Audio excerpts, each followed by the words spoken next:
Hi, అందరికీ నమస్కారం. నేను మీ జీవీఎన్ ప్రసాదరావు.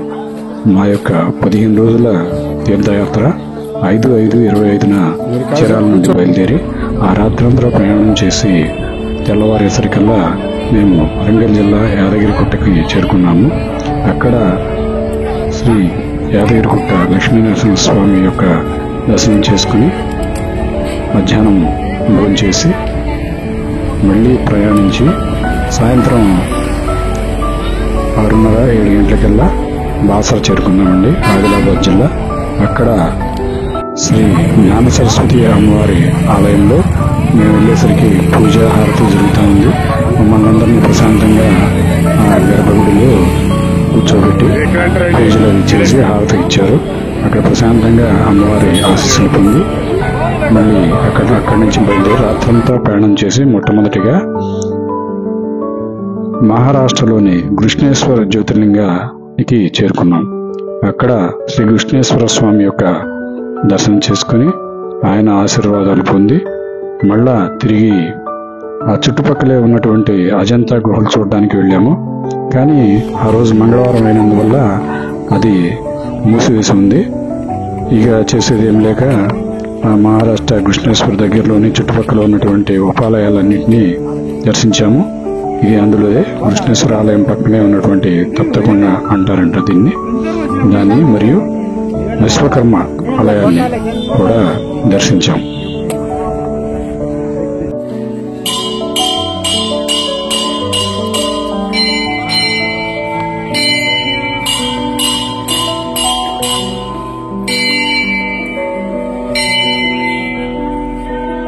ఈ ఉపాలయాలన్నీ కూడా దర్శించుకున్న తర్వాత మళ్ళీ తిరిగి మేము నాసిక్ త్రయంబకేశ్వరానికి బయలుదేరి వెళ్ళామండి.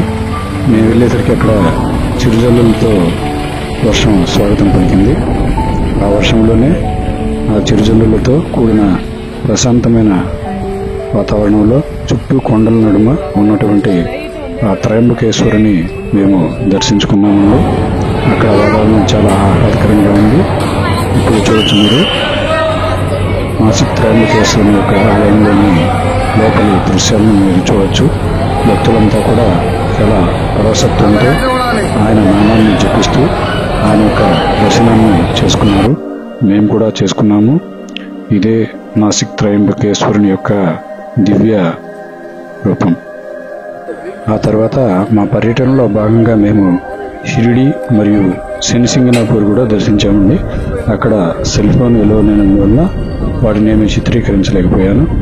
ఆ తర్వాత రాత్రంతా ప్రయాణించి ఘాట్ రోడ్లో, దట్టమైన ఘాట్ రోడ్లోనూ అడవుల్లోనూ ప్రయాణించి భీమాశంకర్ జ్యోతిర్లింగానికి చేరుకున్నామండి.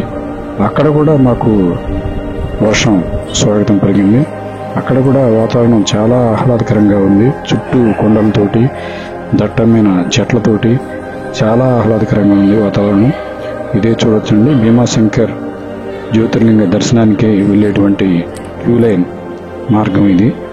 ఆ మార్గం గుండా కింది దాకా ప్రయాణించినట్టయితే ఆలయం వస్తుంది. ఆ ఆలయంలో ఆ భీమాశంకరుని దర్శించాము. చాలా ఆనందం కలిగింది.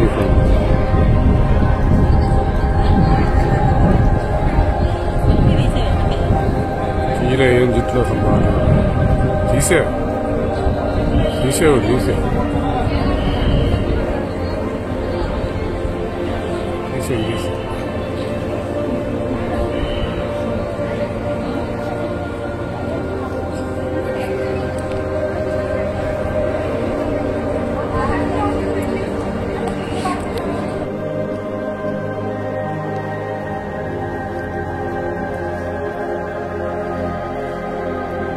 ఆ యొక్క భీమాశంకర్ యొక్క ఆశీర్వాదాలు పొంది తర్వాత మేము మరి ఒక జ్యోతిర్లింగ క్షేత్రమైనటువంటి ఓంకారేశ్వర్కు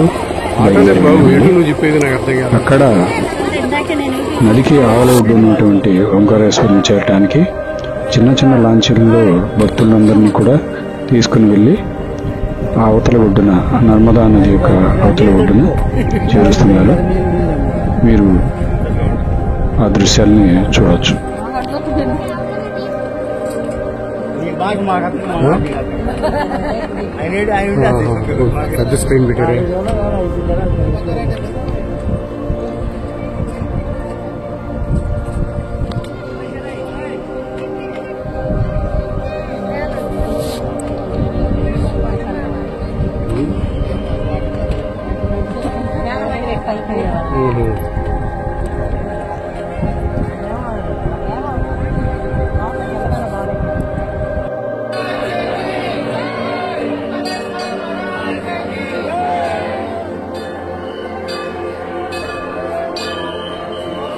చూడొచ్చు, ఇవి ఓంకారేశ్వర జ్యోతిర్లింగం ఆలయం యొక్క లోపలి దృశ్యాలు.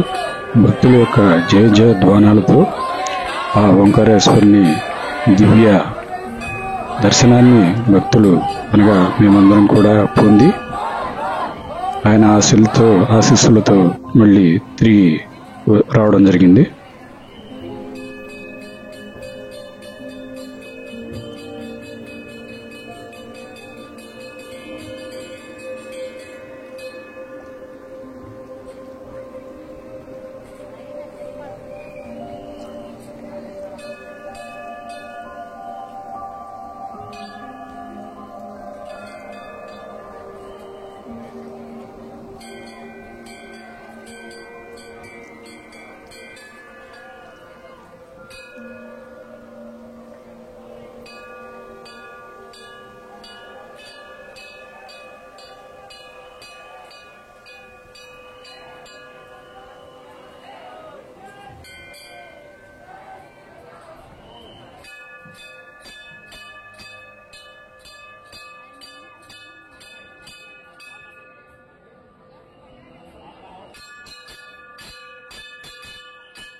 ఆ ఓంకారేశ్వరుని దర్శనం తర్వాత మరల తిరిగి అదే పడవలో ఈవల ఒడ్డుకు చేరుకుని ఆ పక్కనే ఉన్నటువంటి మరొక జ్యోతిర్లింగమైనటువంటి మమలేశ్వర్ జ్యోతిర్లింగాన్ని మేమంతా దర్శించడం జరిగింది. ఆ దృశ్యాలను మీరు చూడవచ్చు.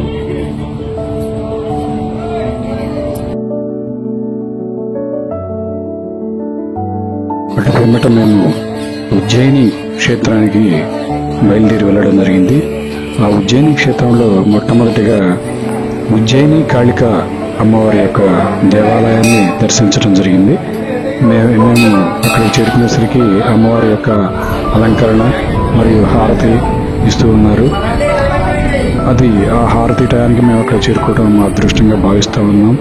ఉజ్జయిని మహంకాళి ఆలయం యొక్క దృశ్యాలని మీరు చూడొచ్చు.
ఉజ్జయిని కాళిక అమ్మవారి దర్శనం అనంతరం మేము ఉజ్జయినిలో ఉన్నటువంటి మరో ప్రసిద్ధ ఆలయం కాలభైరవుని ఆలయానికి చేరుకున్నామండి. అదృష్టము ఏమో కానీ సరిగ్గా మేము వెళ్ళే టయానికి కాలభైరవుని యొక్క హారతులు జరుగుతూ ఉన్నాయి. నా అదృష్టంగా భావించి ఆ కాలభైరవుని యొక్క హారతులు స్వీకరించి ఆయనకు నమస్కరించుకుని మళ్ళీ తిరిగి ప్రయాణం అయింది. అక్కడ విశేషం ఏంటంటే ఆ కాలభైరవునికి ప్రసాదంగా మద్యాన్ని ఇస్తారట. అది చూసాము మేము. ఆయన చుట్టూ మద్యపు సీసాలు పెట్టున్నాయి. మనం తెచ్చుకొని ఇచ్చినట్లయితే ఆయనకు కొంత ప్రసాదంగా ఆయనకి సమర్పించి ఇది మనకి ఇస్తారట. అలా మాలో చెవిలేదండి. మేము అందుకు సిద్ధంగా వెళ్ళలేదు. ఆయన యొక్క దర్శనం చేసుకున్న తర్వాత మళ్ళీ దిగి వేరే ఆలయానికి ప్రయాణమయ్యాం.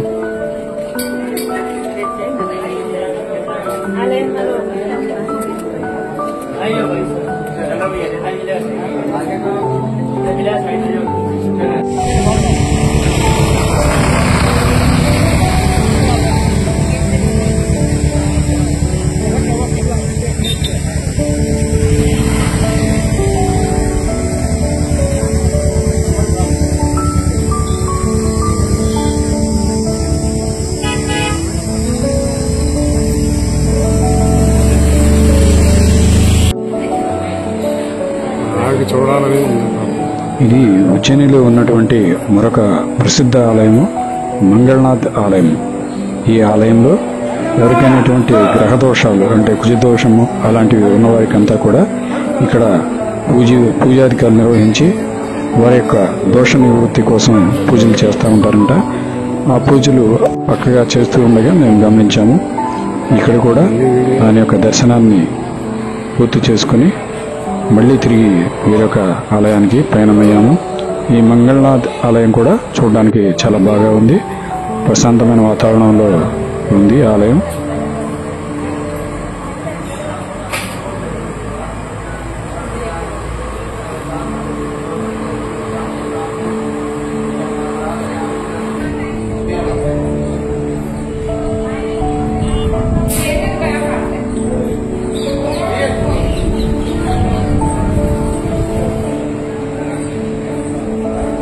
ఇది ఉజ్జయినిలోని శ్రీకృష్ణుల వారు విద్యాభ్యాసం చేసినటువంటి సాందీపుని ఆశ్రమం అండి. అది కూడా దర్శించుకుని చివరిగా మేము ప్రసిద్ధ ఉజ్జయిని మహాకాళేశ్వరుని ఆలయ ప్రాంగణానికి చేరుకున్నాము. ఇక్కడ వాతావరణం కూడా చాలా చక్కగా ఉంది. ఇది ఇక్కడి నుంచే క్యూ లైన్ మొదలవుతా ఉంది. ఆ పక్కనే కారిడార్లో దేవీ దేవతల యొక్క విగ్రహాలు వరుసగా పెట్టి ఉన్నాయి. చూడటానికి కన్నులకు సొంపుగా ఉంది, ఎంతో సొంపుగా ఉంది. ఈ క్యూ లైన్ ద్వారా ఆలయంలోనికి ప్రవేశించాము. ఆలయంలో కూడా ఏర్పాట్లు చాలా చక్కగా ఉన్నాయి. ఆ దేవదేవునికి ఎదురుగా చిన్న గ్యాలరీ లాంటిది భక్తులు కూర్చోడానికి వీలుగా ఏర్పాటు చేసి ఉన్నారు. భక్తులంతా కూడా అక్కడ ఆ గ్యాలరీలో కూర్చొని స్వామివారి యొక్క వివిధ కైంకర్యాలు అనగా భస్మాభిషేకం, ఇతర అభిషేకాలన్నీ కూడా అక్కడ కూర్చొని చక్కగా వీక్షించవచ్చు. క్యూ లైన్లో కూడా ఎటువంటి తొందర లేకుండా మేము ఆ దేవదేవుని యొక్క దర్శనాన్ని చేసుకున్నాము. చాలా పరవశత్వం పొందాము. ఈ తీర్థయాత్రలో నాకు అత్యంత ప్రీతికరంగా అనిపించింది ఏంటంటే ఉజ్జయిని మహాకాళేశ్వరుని యొక్క దర్శనం అంటే అతిశయోక్తి కాదు. మా యొక్క అదృష్టం ఏమో కానీ మే మాసం అనగానే మంచి ఎండాకాలంలో ఎంతో ఇబ్బంది పడతాం అనుకున్నాం. కానీ మేము వెళ్ళిన ప్రతి చోట కూడా వర్షంతో స్వాగతం పలికింది వాతావరణం. అంతేకాకుండా ఈ ఒకే ట్రిప్లో మేము 9 జ్యోతిర్లింగాలని దర్శనం చేసుకోవడం మా యొక్క పూర్వజన్మ సుకృతంగా భావిస్తా ఉన్నాను. రాత్రంతా ప్రయాణం చేసి గుజరాత్ చేరుకున్నాము. గుజరాత్లోని భావనగర్లో అరేబియా మహాసముద్రంలో ఉన్నటువంటి నిష్కలంక మహాదేవుని ఆలయం దర్శించడానికి మేమంతా కూడా దాదాపు సముద్రం లోపల ఉన్నటువంటి 1 కిలోమీటర్ దూరంలో ఉన్నటువంటి ఆ నిష్కలంక మహాదేవుని యొక్క ఆలయానికి బురదలో, అంటే నీరంతా వెనక్కి వెళ్ళింది కదా, అదంతా బురదమయంగా ఉంది. కాళ్ళంతా చాలా స్లిప్పరీగా ఉన్నాయి. అలాగే నడుచుకుంటూ వెళ్ళి ఆ యొక్క నిష్కలంక మహాదేవుని దర్శనం చేసుకొని మళ్ళీ తిరిగి వెనక్కి వచ్చాము.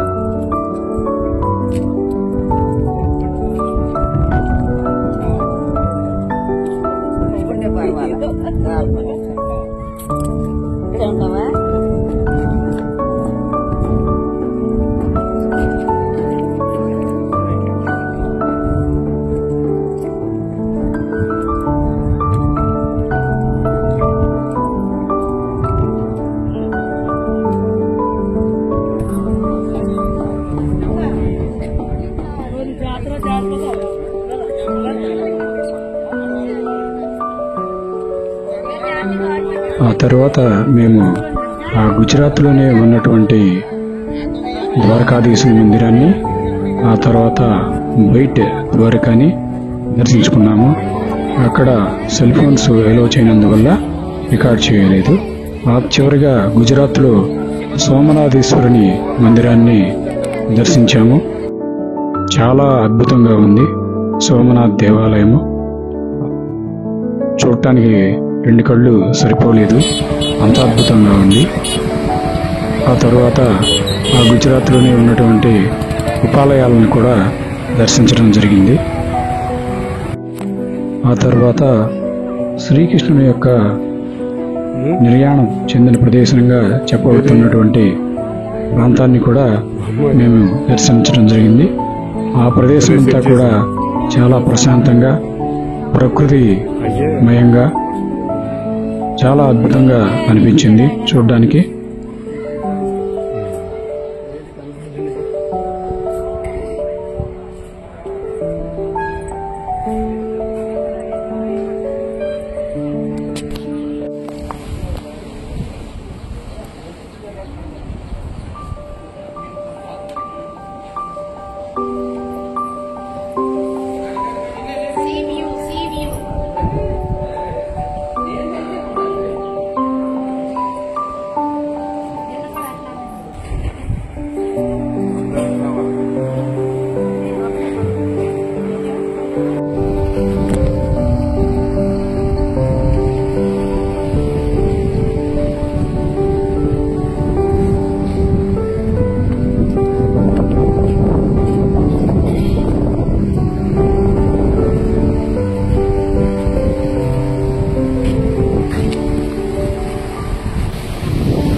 తదనంతరం మా పర్యటనలో భాగంగా మా యొక్క 7వ జ్యోతిర్లింగం నాగేశ్వర జ్యోతిర్లింగానికి చేరుకున్నాము.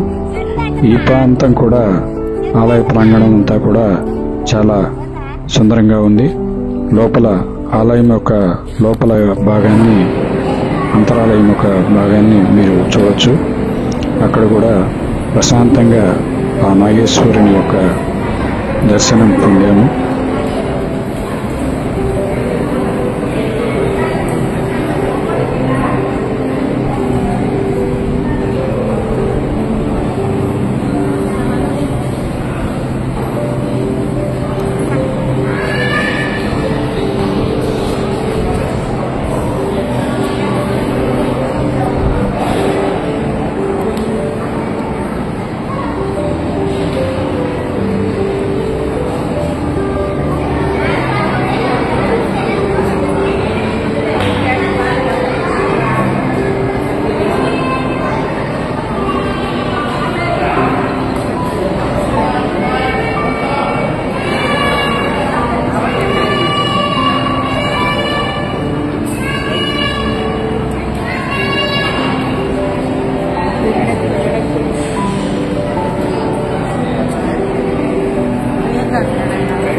రేపు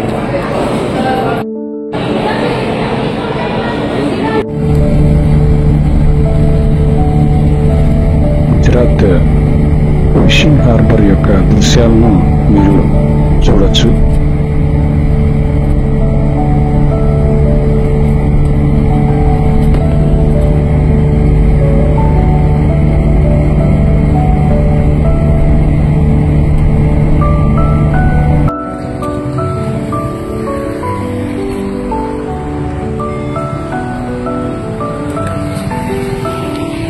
అటు పిమ్మట మేము జైపూర్ సిటీకి బయలుదేరి వెళ్ళామండి.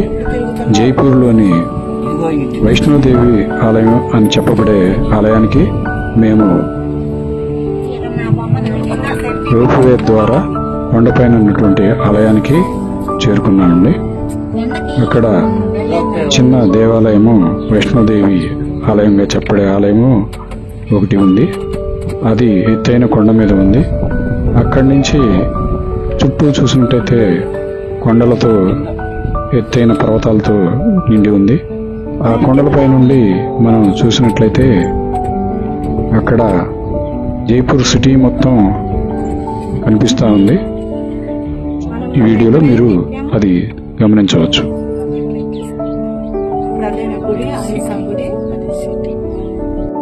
ఉంటుందో తెలుసా? ఇంకొక వైష్ణవదేవి కాశ్మీర్ జమ్మూలో అప్పుడు వీళ్ళు అక్కడ ఉన్నారు. అమ్మాయి పేరేంటి? ఝాన్సీ. ఇప్పుడు హైదరాబాద్.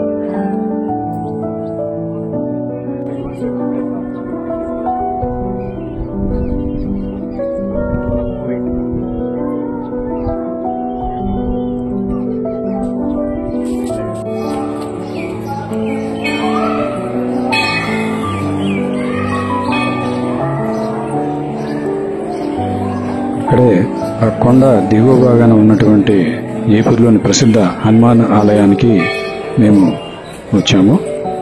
ఆలయం లోపల కూడా చాలా బాగుంది. చుట్టుపక్కల వ్యూ కూడా చాలా బాగా ఉంది.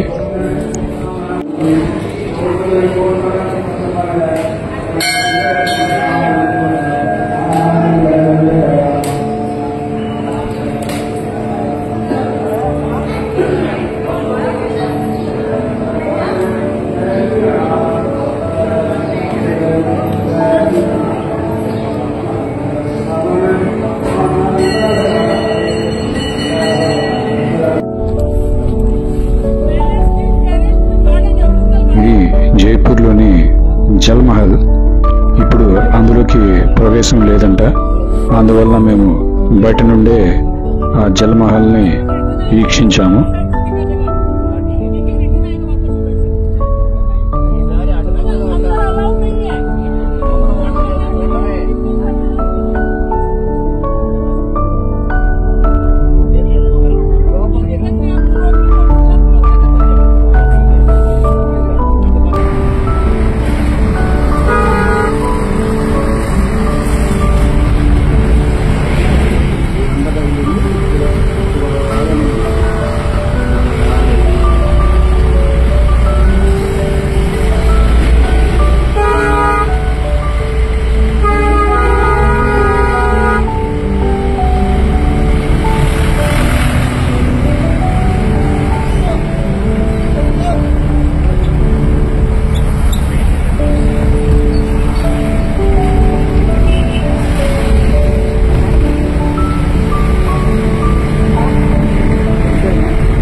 మంత్రులు వాళ్ళు అక్కడ ఉంటారు. ఇంతవరకు ఇండియాకి గవర్నమెంట్కి ఇచ్చేసి వాళ్ళు వేరుగా సపరేట్ దాంట్లో ఉంటున్నారు. రాజధాని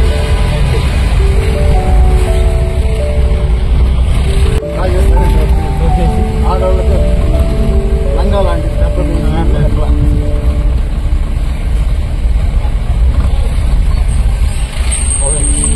రూపాయలు అడిగి 5 తీసేసాడు 5 నోట్.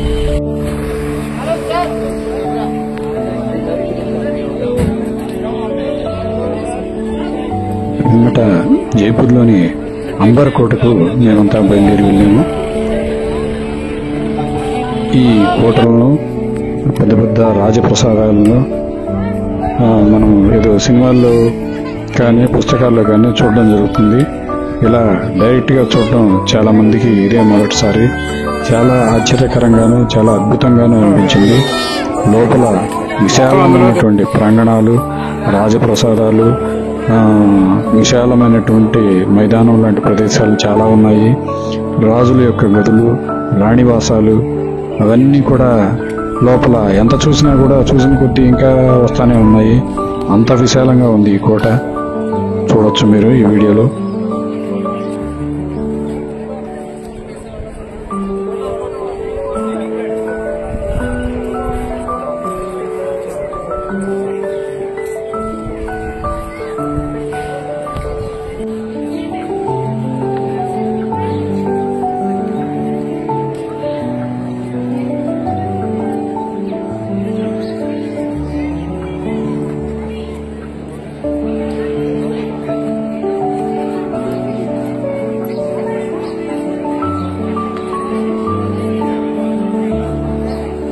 ఈ వీడియోలో కనిపిస్తున్నటువంటి ఆ టోపీ వాలానే ఈ వీడియో కర్త.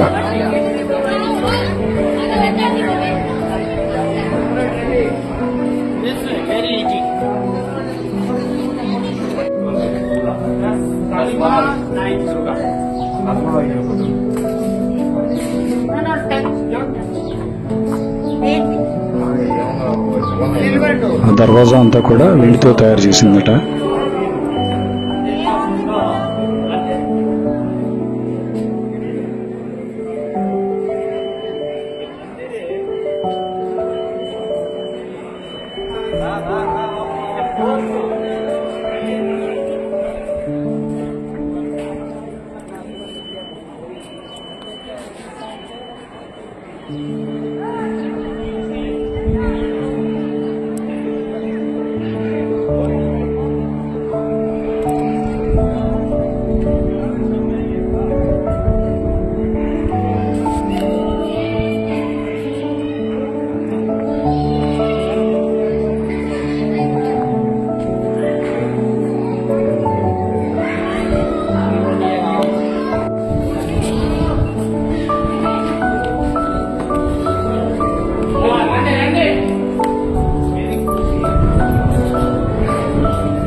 ఇది రాజుగారి యొక్క సమావేశ మందిరమంట.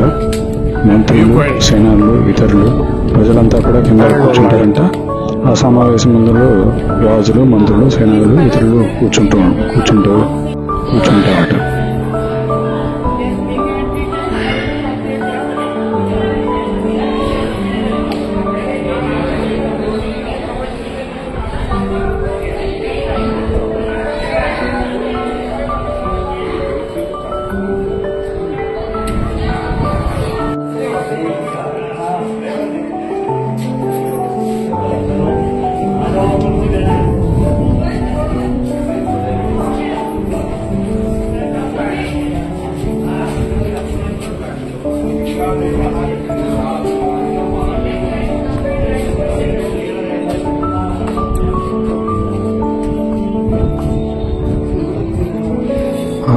ఆ యొక్క కోట చుట్టూత దక్షిణ గోడ అంటే ప్రహరీ కూడా దాదాపు 12 కిలోమీటర్ల మేర విస్తరించి ఉందట.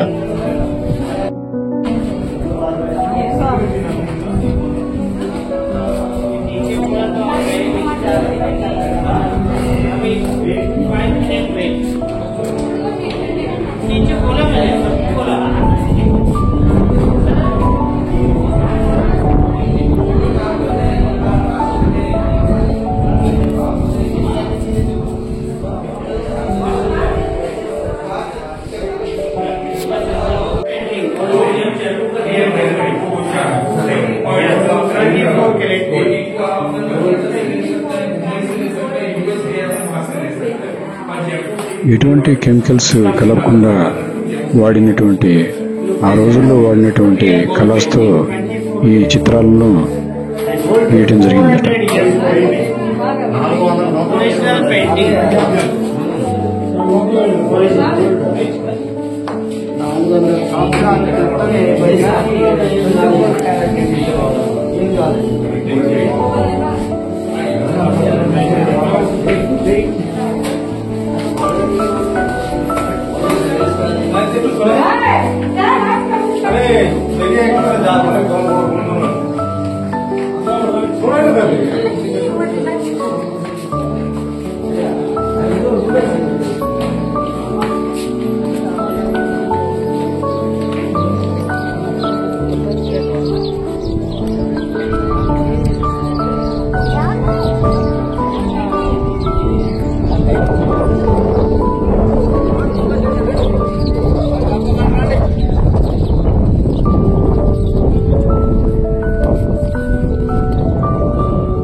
ఇవి రాజు మరియు రాణిగారుల యొక్క శయన మందిరాలట. ఇదేం palace? King bedroom. King bedroom. రండి రండి.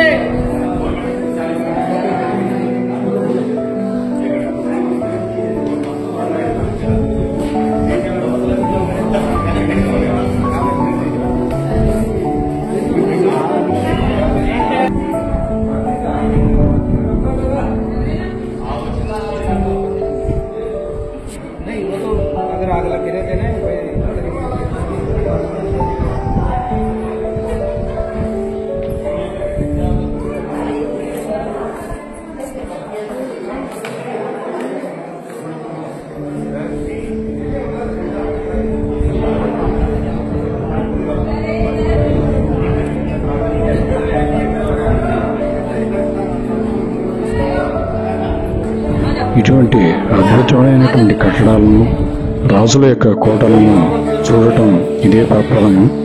చాలా అద్భుతంగా అనిపించింది.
జైపూర్ నుంచి మేము మధుర చేరుకున్నాము. ఆ మధురలో బృందావన్ చంద్రోదయ మందిరం అనేటువంటి ఆలయాన్ని మేము దర్శించాము. ఈ ఆలయం కూడా చాలా అద్భుతంగా ఉంది. లోపల చాలా నవీకరించినటువంటి దృశ్యాలతో చాలా అద్భుతంగా ఉంది లోపల. బయట కూడా చూడొచ్చు. వాటర్ ఫౌంటైన్స్, చక్కని పచ్చదనంతో కూడినటువంటి వృక్షాలు, చాలా అద్భుతంగా ఉంది.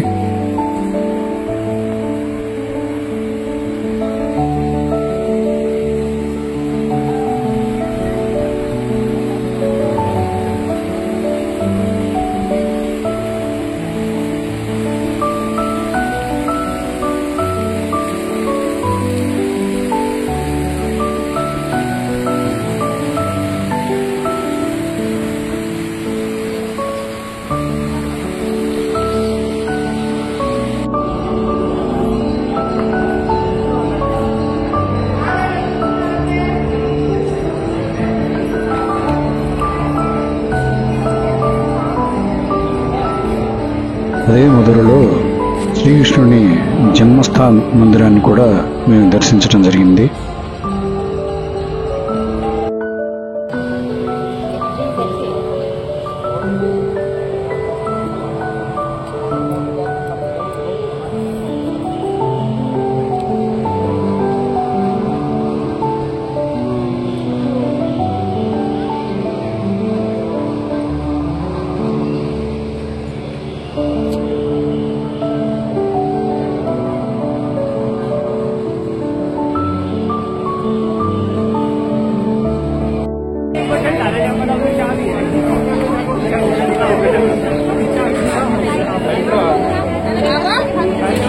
మధురలో చిట్ట చివరి మజిలీ బృందావన్ ప్రేమ మందిరానికి మా యొక్క భక్తులంతా కూడా చేరుకున్నామండి.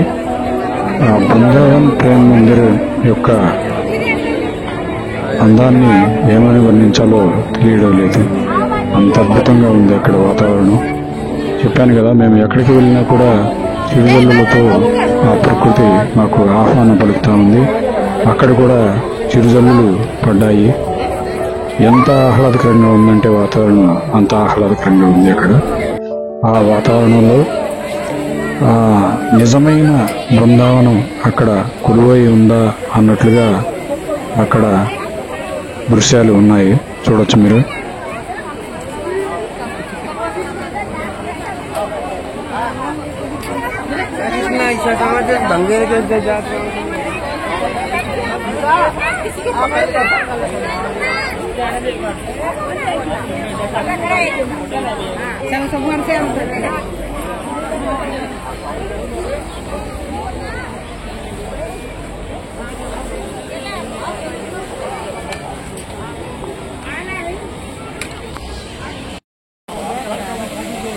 ఇది ఫ్రంటే, బ్యాక్లో తలుపులు తీస్తున్నారేమో అంటున్నా.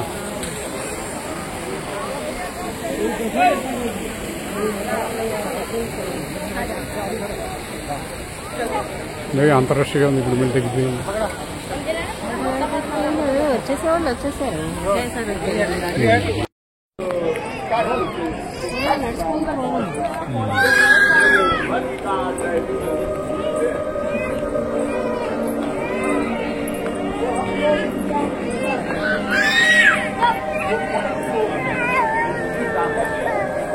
చూడొచ్చు మీరు.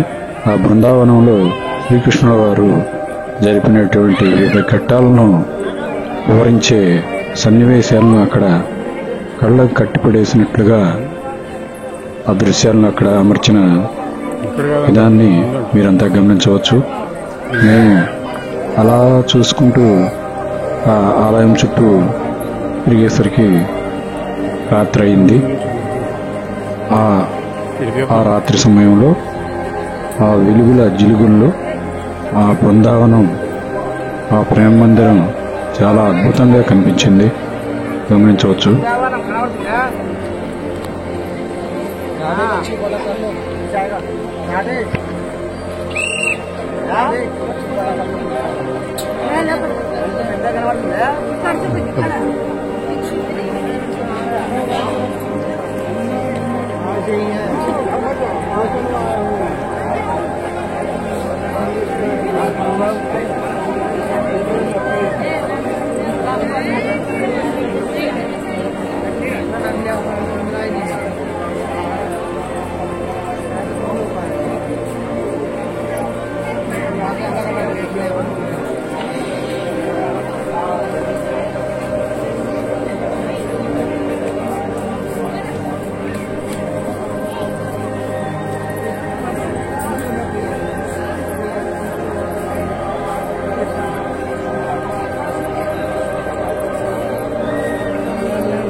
రెండోసారి పగిలిందా?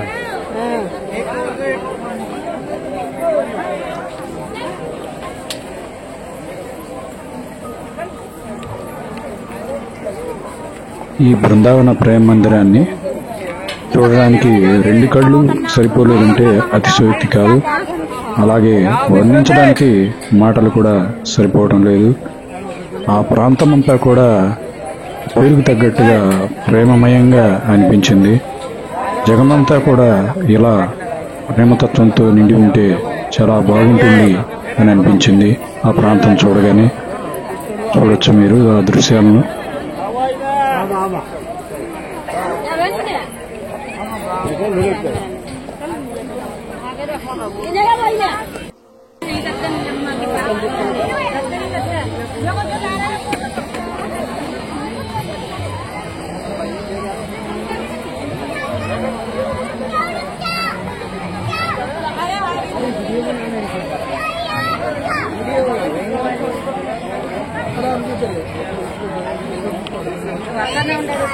अरे रुक तो जा, आगे तू दिखाऊंगा बाल पाल आगे आगे वाले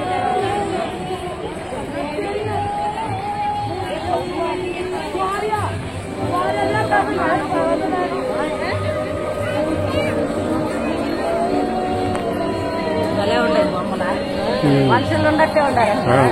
బొమ్మలు లాగానే వాళ్ళు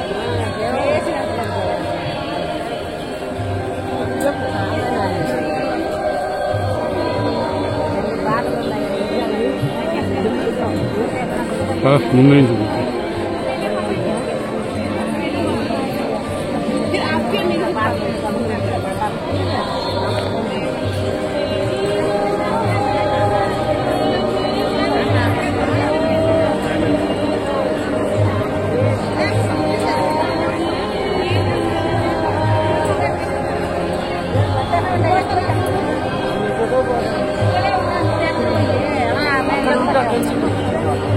నీకోసం తిరిగి వెళ్తున్నాను. వెళ్ళి వస్తున్నాను అని చెప్పి ఆడ కూర్చున్నాను.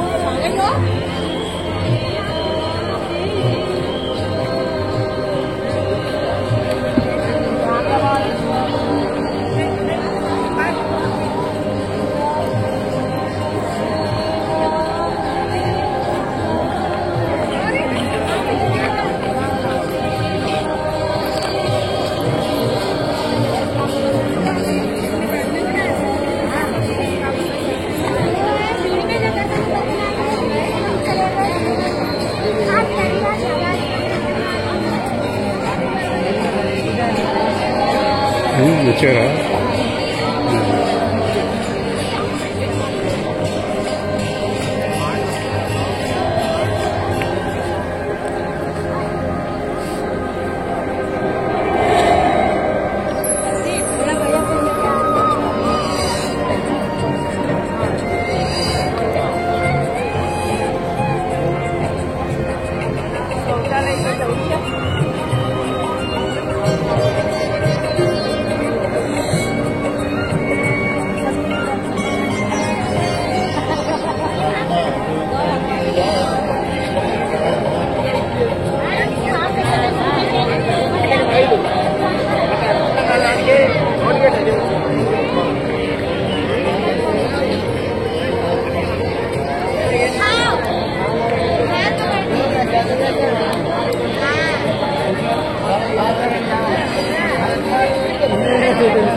లోపలికి వెళ్ళాలిగా, లోపలికి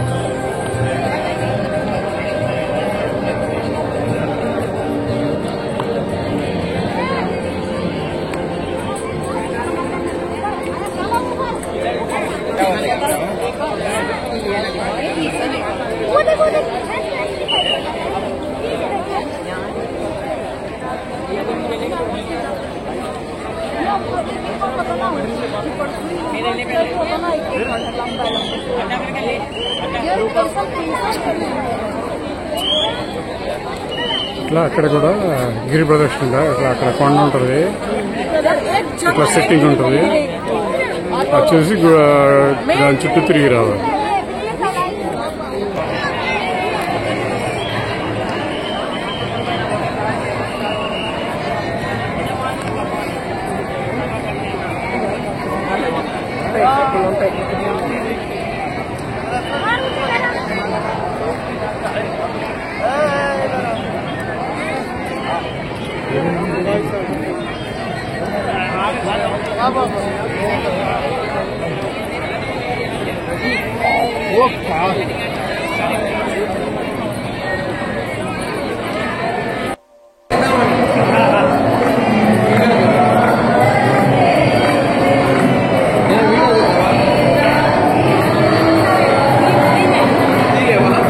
బృందావనం ప్రేమ మందిరం ఉన్నటువంటి మందిరం లోపలి దృశ్యాలు మీరు చూడవచ్చు. లోపల కూడా ఆ లైటింగ్ తోటి చాలా అద్భుతంగా ఉంది. విద్యా చిత్రాలు మనస్సును ఆకట్టుకునే విధంగా ఉన్నాయి, గమనించవచ్చు.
మిరుమిట్లు నిలిపేటువంటి లైట్లతో ఆకర్షణీయంగా ఉన్నటువంటి బృందావన్ ప్రేమ మందిరాన్ని మీరు చూడవచ్చు.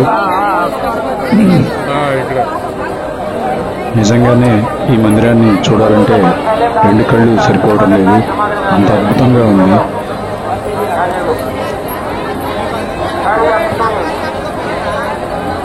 మనం మనసారా ఆ మందిరాన్ని, ఆ బృందావన పరిసర ప్రాంతాలను చూడాలంటే ఒక రోజంతా సరిపోతుంది.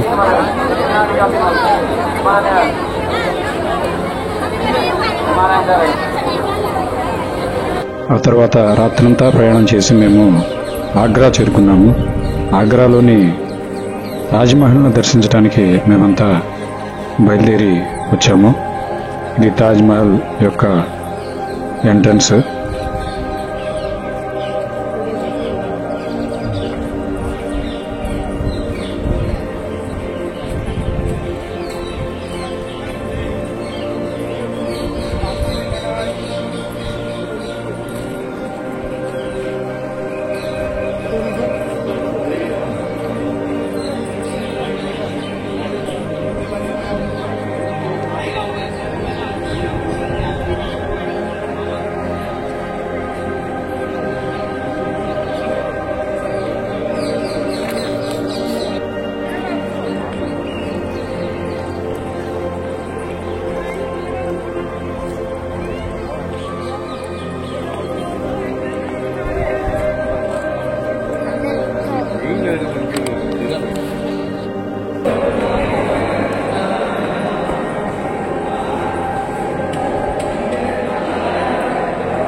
ఆ యొక్క తాజ్మహల్ను మొట్టమొదటిసారిగా చూస్తున్న వారందరికీ కూడా చాలా ఆశ్చర్యంగాను అద్భుతంగాను అనిపించింది.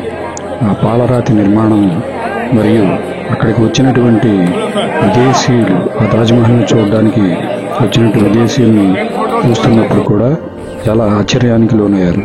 ఎందుకంటే ఎక్కడో దక్షిణ భారతదేశానికి చెందిన, చీరాలకు చెందిన వారందరూ మొదటిసారిగా ఇటువంటి కట్టాలను, అటువంటి వాతావరణాన్ని చూసి చాలా ఆశ్చర్యానికి లోనయ్యారు.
దయచేసి ఈ వీడియో చూస్తున్న మీరందరూ కూడా ఈ ఛానల్ను సబ్స్క్రైబ్ చేసుకుని షేర్ చేసి లైక్ చేయవలసిందిగా కోరుతున్నాను.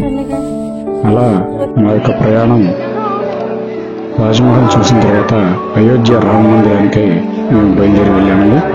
ఆ రామ మందిరం వద్ద సెక్యూరిటీ చాలా టైట్గా ఉన్నందువల్ల లోపలి భాగాలను చిత్రీకరించుకోలేకపోయాము. ఇది అయోధ్య యొక్క రామ మందిర ప్రవేశ ద్వారము. ఇక్కడి నుండి లోపలికంతా వెళ్ళి ఆ శ్రీరాముని దర్శించి తిరిగి మేము మా ప్రయాణాన్ని త్రివేణి సంగమానికి చేరుకున్నామండి. ఆ త్రివేణి సంగమం వరకు కూడా లాంచీలలో తీసుకెళ్లి మేము ఆ త్రివేణి సంగమంలో స్నానాలు ఆచరించి తిరిగి మా యొక్క చివరి గమ్యస్థానమైనటువంటి కాశీకి చేరుకున్నాము.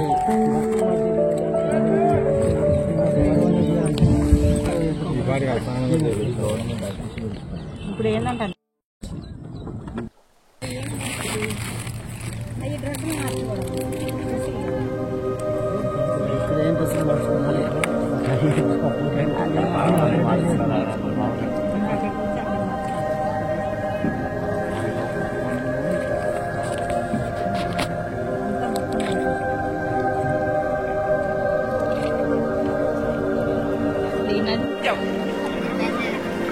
రండి చేద్దాం ఉందండి.